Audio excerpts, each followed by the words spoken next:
बिरहा समाज के प्रेमियों, आज हम आपको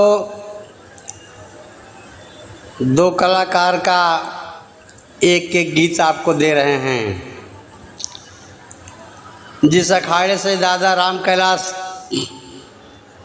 गीत गाते थे, उसी अखाड़े में बल्दिया गांव के रहने वाले लाहुरी खलीफा थे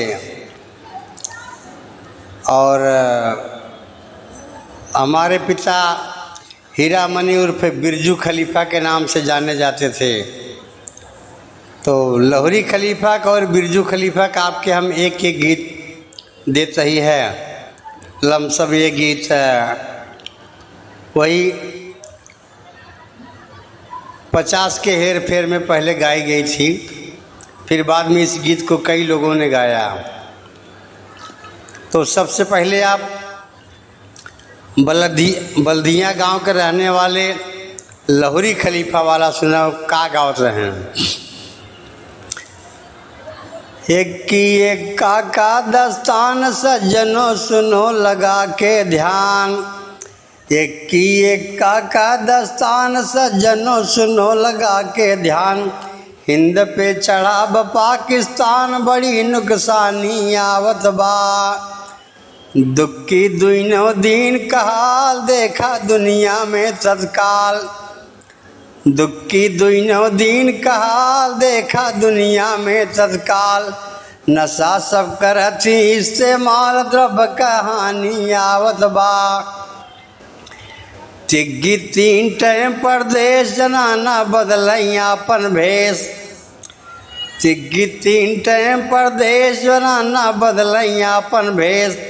बलमा चला गए परदेश से चढ़ी जवानी आवत बा। चौआ चौपट भ संसार मचा भाई भाई में खार। चौआ चौपट भ संसार मचा भाई भाई में खार। बढ़ी गई आपस में तकरार ताना तानी आवत बा। पंजा 5 रकम के चोली पहनी कीमत की अनमोली। पंजा 5 रकम के चोली पहनन कीमत की अनमोली। गुंडा लगे चलावे बोली रंग तूफानी आवत बा। छक्का का नंबर आ गया। छक्का 6 शास्त्र में छानी कर्जुग होय विप्र कहानी। छक्का 6 शास्त्र में छानी कलजुग होय विप्र कहानी। शूद्र सब करे लगे बुद्धिमानी नई कहानी आवत बा। नई कहानी आवत बा हो नई कहानी आवत बा। शूद्र करे लगे बुद्धिमानी नई कहानी आवत बा। तो लाहुरी खलीफा कर आगे का गावत रहन है कि सत्ता साध का है बिल खाई बुढ़वा करने लगा सगाई। सत्ता साध का है बिल खाई बुढ़ऊ करने लगे सगाई। इनकर मौत गई नियर आई नार से आनी आवत बा। 88 रकम का खेला गोरिया गई सिकंदरा मेला। 88 रकम का खेला गोरिया गई सिकंदरा मेला। खाइन गरम जलेबी केला कहाँ मदाहिनी आवत बा। नाला नेम धर्म के छूट दुल्हन पहने बोले बूट। नाला नेम धर्म के छूट दुल्हन पहन के डोले बूट। बुढ़वा बोलत बाटे कूट ऊट पुरानी आवत बा। दहला 10 दिशा में भाई घर घर होने लगी ओझाई। दहला 10 दिशा में भाई घर घर होने लगी ओझाई। कितना कहाँ चला सो खाई तोर भवानी आवत बा। तोर भवानी आवत बा रे तोर भवानी आवत बा रे तोर भवानी आवत बा। कितना कहाँ चला सो खाई तोर भवानी आवत बा। गुलमा कहाई परैना नागा गोरिया कहाँ कर मोर जागा। गुलमा कहाई परैना नागा गोरिया कहाँ कर मोर जागा। बोले आज बड़ेरिया कागा के मेहमानी आवत बा। बेगम कहाँ बेहुदी अय्या हमसे रोज करई लड़ैया। बेगम कहाँ बेहुदी अय्या हमसे रोज करई लड़ैया। घरवा नहीं ननद का भैया जुयगरानी आवत बा। बद से बादशाह की गाड़ी बैठे खींचे तार या गाड़ी। बद से बादशाह की गाड़ी बैठे खींचे तार या गाड़ी। कितना भागई खोल के वाड़ी कहीं सिपाही आवत बा। ईटा बोला सुना सुजान बनवा सुंदर एक मकान। ईटा बोला सुना सुजान बनवा सुंदर एक मकान। नाही हो जा बा परेशान आंधी तूफानी आवत बा। चिड़ी से चिंता कहीं लुगाई बलमा जलिया गए ओलियाई। चिड़ी से चिंता करें लुगाई बालम जलिया गए ओलियाई। रतिया लागई नई पता ठिकानी आवत बा। ये है लाल ताश की बानी लिखी गए राम हित जी ज्ञानी। ये है लाल ताश की बानी लिखी गए राम हित यादव ज्ञानी। गाँव लहुरी जी सैलानी नई कहानी आवत बा। हमारे राम के खाड़ा से हमारे बाबू रामो कैलाश रहन और रामो कैलाश से थोड़ा पहले लहुरी खलीफा रहन बल्दिया गांव के रहाई वाला रहन भैया। ये है लाल ताश की बानी लिखी गए राम हित जी ज्ञानी। गाँव लहुरी जी सैलानी नई कहानी आवत बा। रहते गांव बल्दिया नगरी पहिने काट जवाहर सदरी। गाँव में ज्ञान काट के लहुरी किस बेईमानी आवत बा। किस बेईमानी आवत बा किस बेईमानी आवत बा रे किस बेईमानी आवत बा। गाँव में ज्ञान काट के लहुरी किस बेईमानी आवत बा। रहते गांव बल्दिया नगरी पहिने काट जवाहर सदरी। गाँव में ज्ञान काट के लहुरी किस बेईमानी आवत बा। 1975-76 में ये गीत बम्बई में गोरे गांव के तबेला में कभों भई रही है। लहुरी खलीफा रहन और हमारे पिता हीरामणि उर्फ बिरजू खलीफा रहन। तो लहुरी खलीफा एक का गायन जौन आप सुने एक बाद में यही के जोड़ पे बिरजू खलीफा का गाय रहन का आप सुने। कहन भैया हमारे लहुरी भैया बहुत बढ़िया आपके सुनाएन। सब सुना ताश कबानी गिनती से सुनाएन तो गिनती से हम एक के सुनावत सही सुन ल। तो बिरजू खलीफा का सुनाएन कि होई गई कहन का होई गई कहन होई गई निसनिया जग में कायम होई गई ना। एक लख कहला रचलन सारी दुनिया निसनिया जग में कायम होई गई ना। एक से चालू कहन लहुरी एक का चालू कह रहा है ना बिरजू एक से चालू कहन। एक लख कहला रचलन सारी दुनिया निसनिया जग में कायम हो गई ना। दुई में चाँद सूरज पहचाना। तीन में तीन लोक गुणवाना। चार में चार बेदल छाना। पाँच तत्व बनल सुजान। छः में शास्त्र छवो लहराता। छः में शास्त्र छवो लहराता।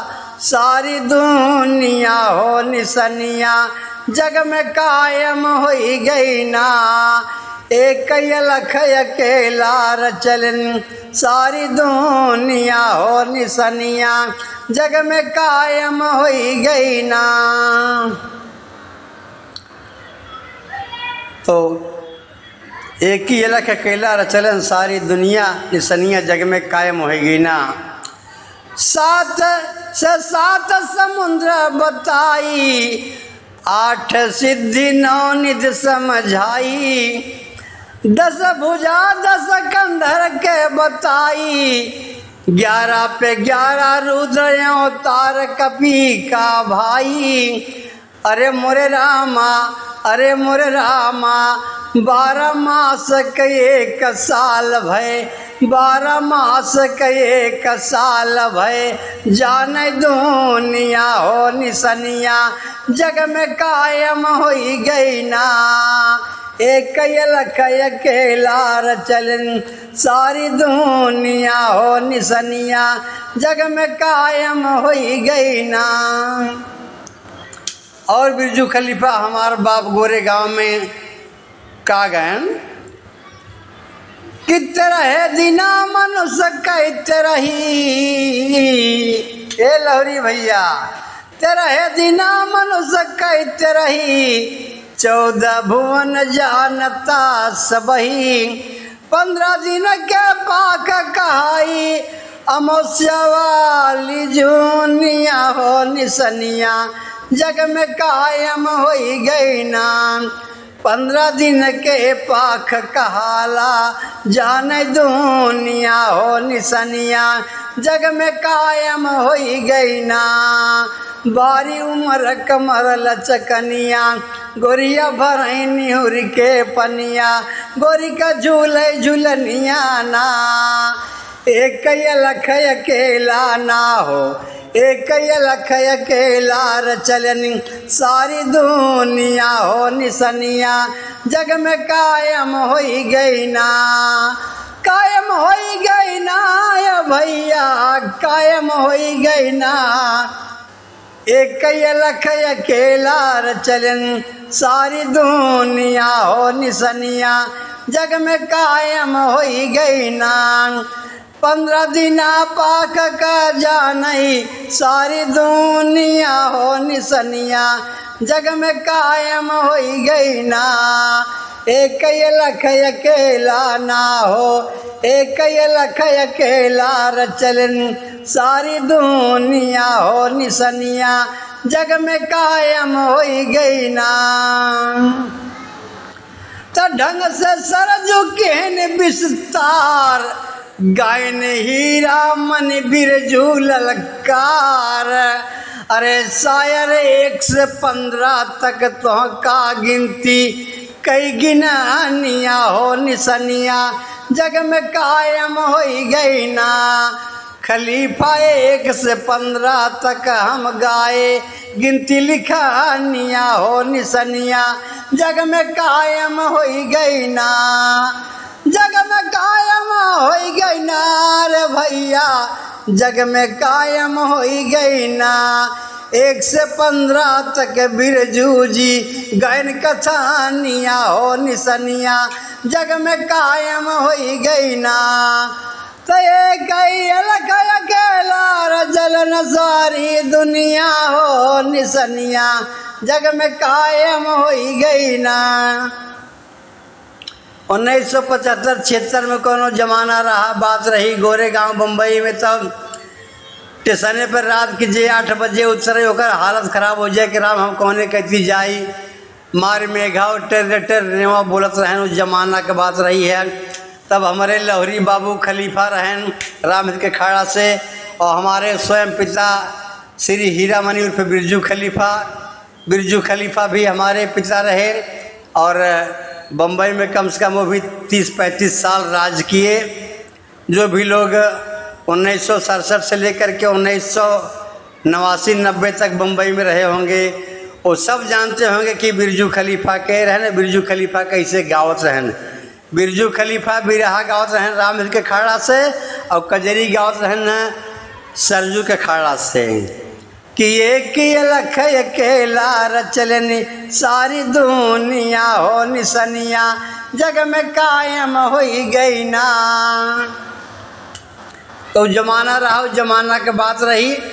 एक आप जौन गीत सुने जाता रहते गांव बलदिया नगरी रहते गांव बलदिया नगरी पहिनन काट जवाहर सदरी गायन ज्ञान काट के लहुरी के से बेईमानी आवत बा। एक काका दस्तान सज्जनों सुनो लगा के ध्यान हिंद से लड़ता पाकिस्तान बड़ी नुकसानी आवत बा। तब बिरजू वाला सुन ला कि 1 लख अकेला ना 1 लख अकेला ना 1 लख अकेला। 1 लख निरंजन है पूरी दुनिया को एक ही रिमोट से नचा रहा है और सब नाचत हैं कि 1 लख अकेला रचलन सारी दुनिया निसनिया जग में कायम हो गई ना। 15 दिन का पाख जाने सारी दुनिया, निसनिया जग में कायम हो गई ना। तो सरजू हीरा मन बिरजू के जाने दुनिया हो, निसनिया जग में कायम हो गई ना। सरजू हीरा मन बिरजू के, जमाना का बात रही, अपने अपने जमाना में सब रहें। सरजू हीरा मन बिरजू के जाने दुनिया हो, निसनिया जग में कायम हो गई ना। एक लख अकेला रचलन सारी दुनिया हो, निसनिया जग में कायम हो गई ना। तो कभी ज़माने में लाहौरी खलीफा के जोड़ीदार में सीताराम यादव भी रहे और हमारे दादा राम निहोर यादव भी रहे। उस ज़माने में गीत लिखते थे और लोग गाया करते थे। इन सब के जाने के थोड़ा ही दिन बाद में राम कैलाश और राम आधार और दयाराम ये सब अपना कदम रख चुके थे। इनके सबके सामने हैं। लाहौरी सीताराम के सामने ही भुल्लू और दयाराम अपना कदम रख दिए थे। राम निहोर दादा भी हमारे रहे। तो एक लख कहला रचलन सारी दुनिया, निसनिया जग में कायम हो गई ना। तराम सजीवन सागर मतलब काबा दुनिया हो, निसनिया जग में कायम हो गई ना। एक लख कहला रचलन सारी दुनिया, निसनिया जग में कायम हो गई ना।